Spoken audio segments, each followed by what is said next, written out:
Hey guys, now today I'm going to be doing something special. I'm going to be reacting to Transformers: The Basics on the greatest ship in Cybertron history, the Ark. Alright, by Chris McFeely. I'll be posting a link in the description down below so you guys can see it. But before anything else happens, on to the video.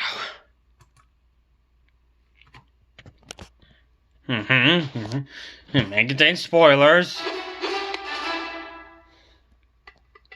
Prepare for liftoff, as this week we take a look at the basics on the spaceship that brought the Transformers to Earth. The Vanguard class very least, space interceptor, better known as the Ark. Named after the biblical story of Noah's Ark, which I did not know about. Was created by Marvel Comics writer Jim Shooter as part of the story treatment he wrote during the development of the Transformers franchise in 1984.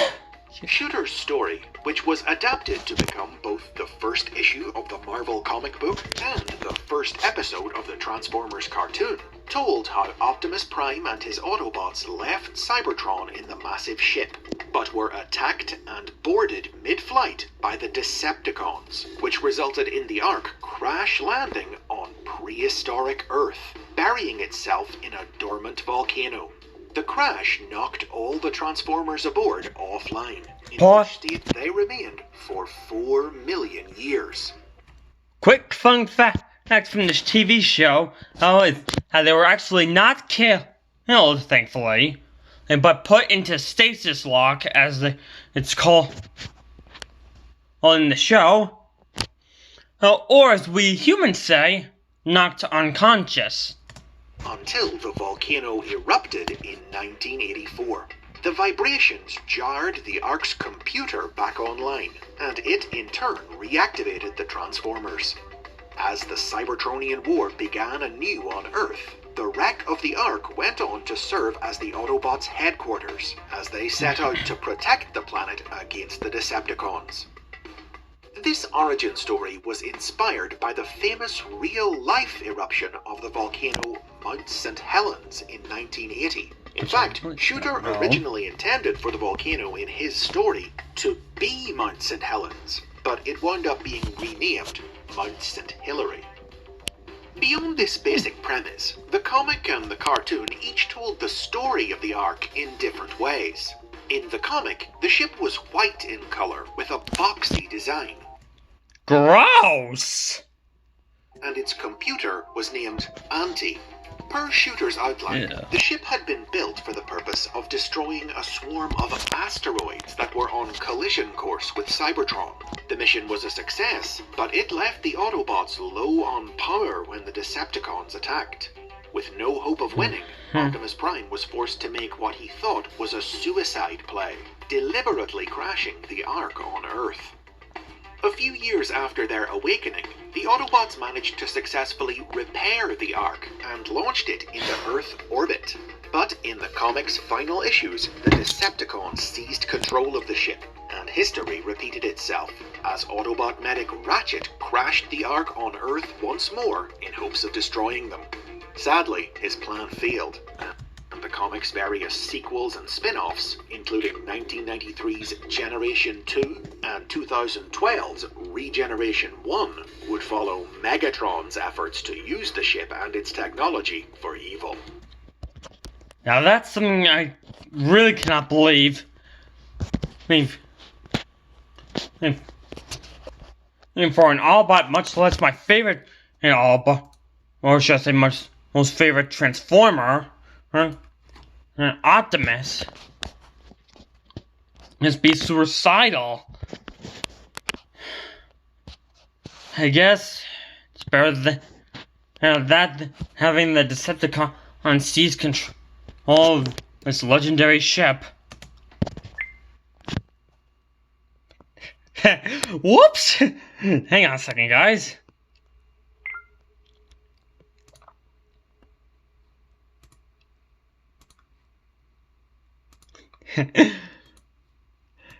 Just like in my last reaction video. Now I turned on my webcam's recorder. Sorry me. Enough all silliness aside, back to the reaction. In the cartoon, on the other hand, the ship was curving and golden yellow, and its computer was named Teletran 1.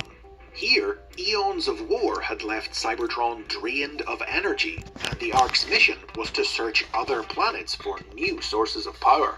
The crash on Earth was an accident caused when the ship was caught in the planet's gravity during the chaos of the Decepticon attack. Now, in the cartoon, the names Ark and Mount St. Hilary were never actually used. Instead, the crashed ship and the volcano came to collectively be known only as Autobot Headquarters, as the Autobots turned the entire mountain into their base, building elevators, passageways, and more throughout it.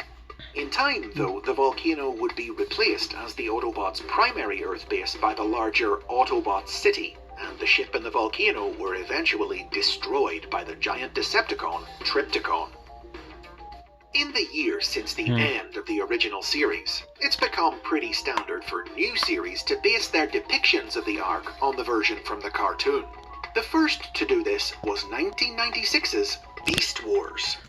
Which, by the way, I was actually one of the lucky ones to see the full theme song of Beast Wars, and not the preview theme song we have today.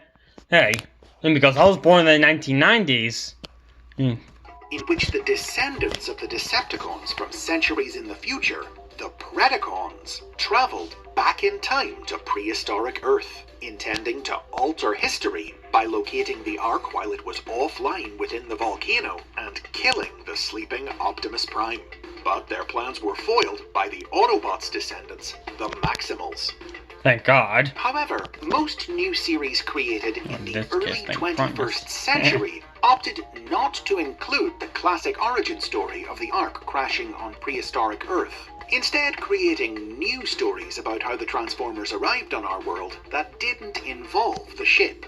The Ark did still appear in some of these series, but it was often reimagined in a variety of different ways. For instance, in Transformers Cybertron, Chapter 3 of the Transformers Unicron trilogy, the Ark was a planet-sized ship created by the Transformers god Primus by fusing 4 other starships together, through which he could channel his power. In IDW Publishing's comic books, the name Ark was used for a numbered series of ships, which I really there did were not know. At least 32.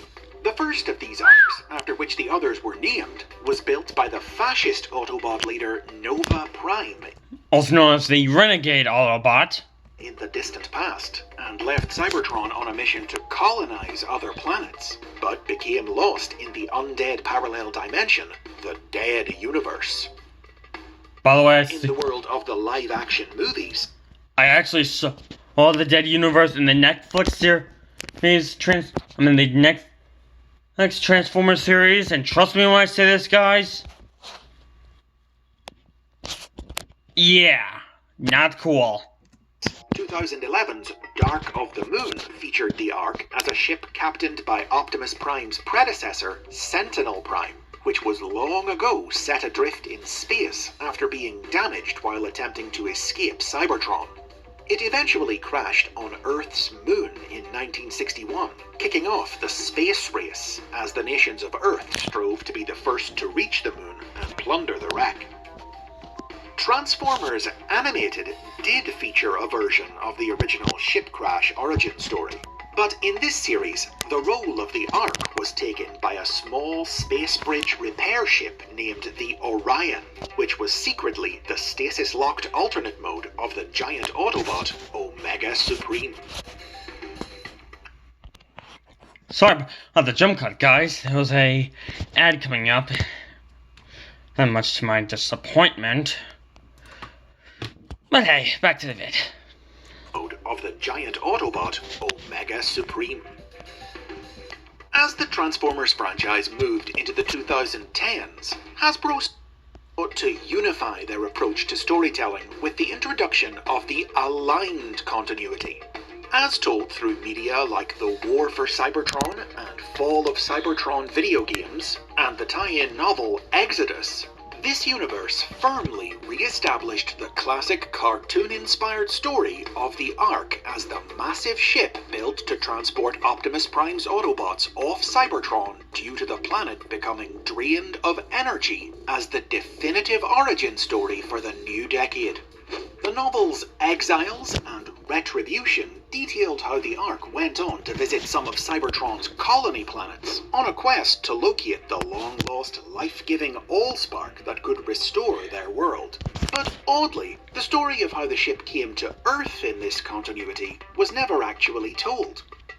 Regardless, the basic idea of the Ark leaving behind a dying Cybertron to search for the Allspark has since become the standard depiction of the ship in modern Transformers lore. Building on this, the Ark played a prominent role in 2018's Transformers Cyberverse, which offered a new take on the traditional Crash to Earth storyline. In this version of the tale, Bumblebee was thrown from the Ark as it fell through Earth's atmosphere and landed in the Himalayas.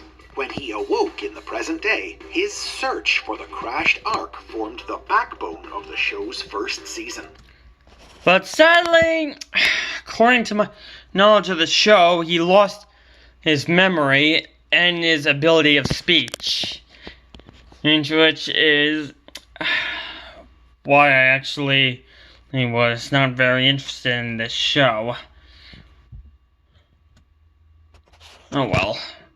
Culminating in him finding the ship buried in Mount St. Hilary and bringing it and his friends back online. The first ever toy of the Ark was a small die-cast metal model released in the Titanium series toy line in 2006, which was strangely mostly based on the 1978 Milton Bradley spaceship toy, the Starbird. However, in my opinion, it looks more along the line like almost like an X-Fighter from Star Wars because of the R2-D2 like engine robot right here. Which, in my opinion, is, no offense to Transformer fans, but, or should I say Transformer fans like me, kind of lame. Again, no offense. There have been a few others over the years. The live-action Ark was released in the Dark of the Moon toy line, able to open up into a battle station, and packaged with a figure of Autobot pilot Roller. In 2012, the Transformers Cybertron Unicron figure was released as part of Japan's Transformers United toy line. And by the way, guys, this part of the video, is the only part I hate. No offense to Chris. It's just, you'll see why. With a new backstory that described how his disembodied spirit had possessed the Ark and transformed it into an alien tank. A pop-up cardboard diorama of Autobot headquarters was available at San Diego Comic-Con in 2014, and the Cyberverse toy line included the Ark as an accessory with the Ark Power Optimus Prime figure, which became a suit of armor for the Autobot leader. Which I thought was balls to the wall. Awesome!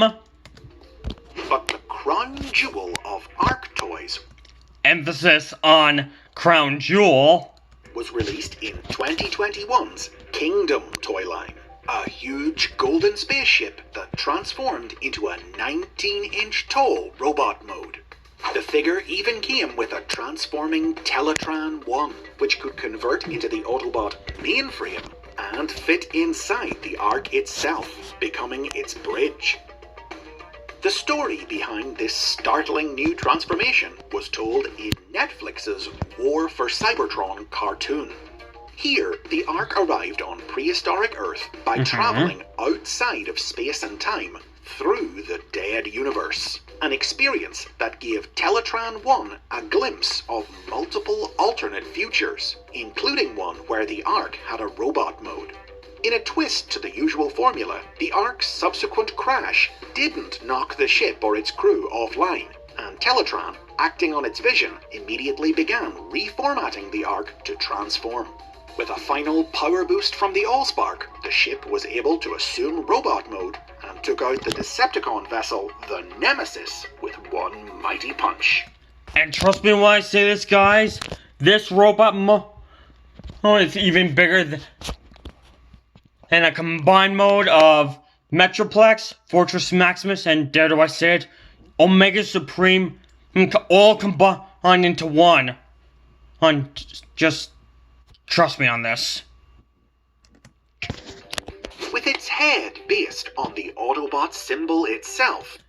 Now when I saw this video, this was the part where I say, finally! And that'll actually be due to the side effect of the fact that I always want where the basics of the Autobot insignia came from. The Ark's robot mode seems to draw some inspiration from the Marvel comic character, the Last Autobot. But whatever form it takes, the ship remains an iconic part of the Transformers universe, even if it is best known for crashing.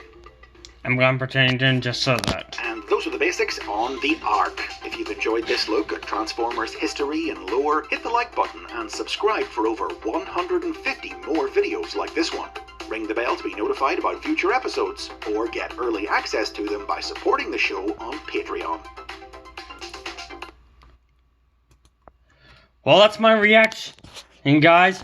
Now, before I conclude, there's actually one thing Chris actually forgot to mention. In Transformers Rise of the Darkspark video game, even though the Ark was not there, it has been name dropped, meaning it was mentioned twice. Actually, twice by Optimus Prime, meaning not the live action version and not the classic G1 version, but by his Cybertronian form, meaning before where the Autobots and Decepticons went to Earth. Let's see, if I remember correctly, he mentioned the Ark in the levels where you'd head for Megatron's fortress, and the cutscene after you fight the Megatron boss fight in Chaos Arena. So that's my reaction video for today, guys. And subscribe, be safe, and remember to have a good weekend too.